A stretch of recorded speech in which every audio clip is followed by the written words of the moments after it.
Հարգելի գործընկերներ, սիրելի քաղաքացիներ, Ռոբերտ Քոչարյանը հերթական անգամ ասուլիսում ցույց տվեց իրական դեմքը,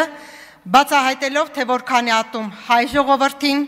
Հայաստանի անկախությունն ու ժողովրդավարությունը։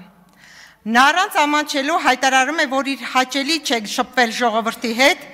շրջել Հայաստանում եւ այդ կերպ վիրավորում է Հայաստանի Հանրապետության քաղաքացիներին։ Այս մարդը մեղադրում է Հայաստանին պատերազմ հրահրելու մեջ, խոստովանում է, որ հենց ինքն է Հայաստանը դարձրել բանակցությունների առարկա, պատրաստ լինելով մեղրին փոխանակել Ղարաբաղի դիմաց։ Օգոստոսի 8-ի փաստաթուղթը Հայաստանի շահը զրոյի է հավասարեցնում, անտեսելով մեր պետության համար կենսական երկու գործոն՝ խաղաղությունը եւ ապա շրջափակումը։ Այդպես են վարվում ոչ թե պետական մտածողություն ունեցող առաջնորդները, այլև նրանք, ովքեր գործում են օտար շահերի համար։ Քոչարյանը նույնիսկ միեդի վճիրն է խեղաթյուրում, մեղք գցելով Սերժ Սարգսյանի վրա,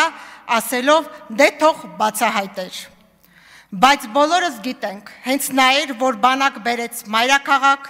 հրաման տվեց կրակել ժողովրդի վրա եւ զրկեց 10 քաղաքացուն ապրելու իրավունքից։ Սա է իրական պատկերը, մարդ, որ նախագահ էր, բայց գործեց բռնապետի պես։ Սիրելի քաղաքացիներ,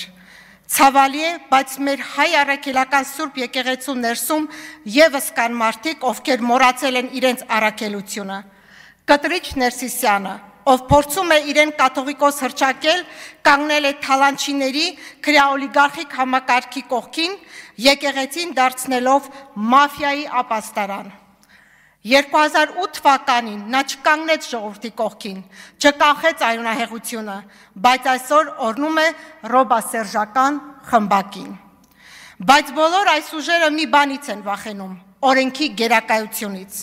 բայց հենց դրանից պիտի սկսվի Հայաստանի ապագան։ Մենք այլևս չունենք վախենալու